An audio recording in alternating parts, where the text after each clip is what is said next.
नमस्कार जय जगन्नाथ। नुआखाई उपलक्षे आपण मानकु मो चैनल रो अनेक अनेक अभिनंदन। नुआखाई जुहार आमर परंपरा आमर संस्कृति आमर गौरव आमर परंपरा आमर स्वाभिमान सांस्कृतिक प्रदर्शन। नुआखाई कोशलवासी जीवन में नूतन आशा और संभावनार बार्ता नहीं आसे। जननी बनरे नूतन प्राणर संचार हुए। स्रष्टंक कृतज्ञता और वरिष्ठों को सम्मान जनाए।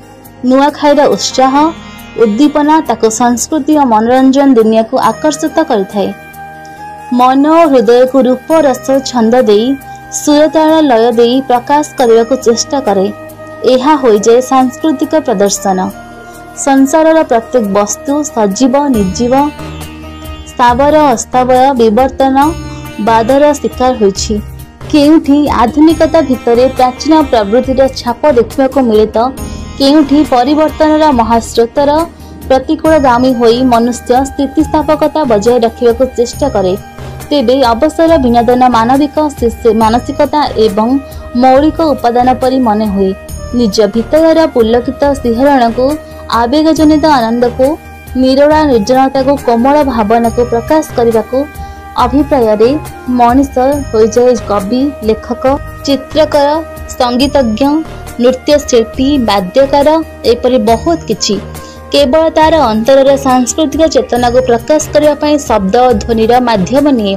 एही मेधा प्रवृत्तिर प्रकाश और परिवेशन उत्सव सृष्टि हुए। उत्सवर अनेक परिभाषा अछि। नारद पंचरात्र मतरे जे दुखरु मुक्ति दिए ताहा हेउछि उत्सव। अनिरुद्ध संहिता अनुଯାयी जहाँ पापरु मुक्ति दिए और मांगलिक कार्य पई उत्साह दिए ताहा उत्सव। आधुनिक सामाजिक और सांस्कृतिक परिभाषा समवेत भाव सम मानसिकता संपन्न व्यक्ति माने जे अनुष्ठान आनंद आस्वादन करि पारंती सेही आनंदवर्धक अनुष्ठान बा समावेश को उत्साह कहा जाए। जो उत्सवर नामजारक मात्रे ही महा आनंद को आवाहन करे जहाँ गण चेतना व्यापक स्तर में गृहीत हुए। एपरी एक उत्सवर नाम नुआखाई। श्रीमद् भागवत 11 स्कंदरे कृष्ण उद्धव संवाद अति बड़ी जगन्नाथ दास लिखिछन्ति मो जन्म कर्मर कथन मोर उत्सवे कृष्ण मन आनंद करी मो उत्सव दिवस रजनी बंचिब। सांस्कृतिक चिंता चेतनार प्रकाश बहुविध उपरे होइथाए। पत्थर खोदेई फट चित्रकला मूर्तिकला साहित्यिक रचना व्यंगकारिता नृत्य संगीत नाटक आदि अनेक किछि। एथिरे भी शास्त्रीय आदिवासी लोककला आधुनिक आदि अनेक प्रकार भेद कहिबाको गले कलार जगत स्वयं एक महासमुद्र जेउठी स्थिर पानी मौसमी प्रभाव चलमान होई उठे।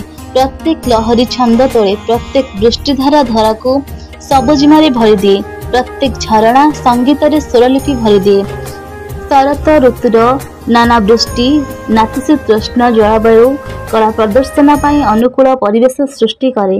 केवल जे नुआखाई उत्सव ताहा नुहे कला प्रदर्शन वर्ष सारा विभिन्न कारण उपलक्ष्य अनुष्ठित होता है। कोशलर लोक सांस्कृतिक यही वैशिष्ट्य जे प्रबल सामाजिक परिवर्तन मध्य स्थानीय मौलिक लोके कला लोकगीत लोकनृत्यर अस्तित्व बंची रही एवं पृष्ठपोषकता पाइले आहुरी समृद्ध विकासशील होइछि। आमर प्राचीन ऐतिह्य को उजागर कर देछि। पश्चिम ओडिशार लोककलार विश्व प्रसिद्ध अछि। लोकप्रियतार ओडिशार विभिन्न आंचलिक कला ठारू कौनसी भाव में कम नुहे। भारतर सब प्रदेश रे लोके महोत्सव रे कला प्रदर्शन करी पश्चिम ओडिशार कलाकार माने उच्च प्रशंसित होइछन्ति। मनीष निजर प्रखर बुद्धि और बाक शक्ति जोगु ही समस्त जीवजगत ठारू भिन्न तथा सर्वश्रेष्ठ भाव में परिगणित। एथिपाई अन्य जीव भले सर्वनिम्न आवश्यकता संतुष्ट हो रही नहीं। सबुबले निजर जीवन शैली उन्नति आनिबा संगे संगे प्रकृति सहित मध्य अंतरंग हो रहिबाकु चाहे। आधुनिक सभ्यतार चाकचक्य आकर्षित हो तार समस्त सुविधा सुजोग उपभोग करने संगे निज गाँ माटी मनीष जल जमी जंगल को मध्य आवरी रखा चाहे। यही आमायिक संपर्क ही विकसित करे उच्च मानविकता परिमार्जित संस्कृति प्रभावशाली साहित्य तथा उत्कृष्ट कला आदि। राज उआसरू माटी झाटी कुड़िया जाए ए सब अच्छी यारे स्थिति और माधुर्य। मनुष्य हृदय स्रोत प्रवृत्त होई जो काव्यर उल्लासर धारा बही आसे ताहार नाम कविता। मुहरे गाई उठिले एवं मुहरु मुख को संप्रसारित हेले से हुए लोकगीत। लिपिबद्ध कर साहित्यिक धारा पढ़ले से हुए काव्य कविता। पश्चिम ओडिशार पर्वपर्वाणी लोकगीतर उल्लेखनीय योगदान रही। सबु भाषार लोकगीत भली संबलपुरी लोकगीत भरी रही मानवीय संवेदना। दैनंदिन जीवन हसकांद लुह लहू आशा निराशा आवेग उल्लासर कलात्मक अभिव्यक्ति। प्रेम और निवेदन लोकगीत फुटी उठी थाए सरल मनर प्रतिवेदन। सुर लालित्य अतुलनीय एथिपाई बंची रही समय अळंध भितर लोककविर मनस्तात्विक विश्लेषण और सौंदर्य भित्तिक अनुशीलन मध्य एक सूक्ष्म स्थिरकता भावी तिष्ठि रहे। जीवन मुखरित हो जाए, स्वर काकड़ीय हो जाए। एथिर प्राप्तिर आह्लाद अप्राप्तिर अनुशोचना एवं चिरस्रोता स्रोतस्विनी परी प्रभावित होता है। संबलपुरी लोकगीत जहाँ कौशल सीमा सरहद पारी होई दूरदूरांतर देश और जनपद रसग्राही श्रोता मानक आनंद देछि। अनेक रूपरे परिवेशित होता है। जदिओ संस्पर्श तफसिल देवा संभवपर नुहे तेबे केतोटी मुख्य प्रकार भेद दियागला। एमानंक मध्यरे सर्वजन प्रिय डालखाई गीत और नृत्य जार ताल लय दर्शक झुमी जाती।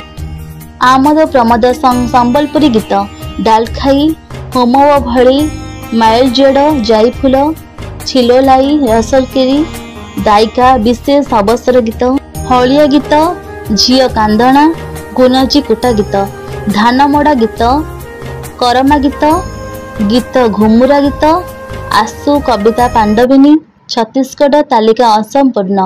प्रत्येक प्रकार गीतर अवसर वाद्ययंत्र नारी व पुरुष गायकों कंठदान अलग प्रकार।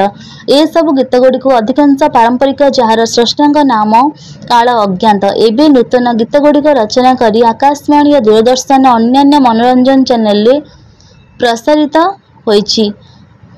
ओडिसी नृत्यर सर्वमान्य गुरु पद्मभूषण डॉक्टर केळुचरण महापात्र द्वारा परिकल्पित और निर्देशित देवी भरणी नाम एक नृत्य श्रृंखला मां समलेंगे प्रति समर्पित।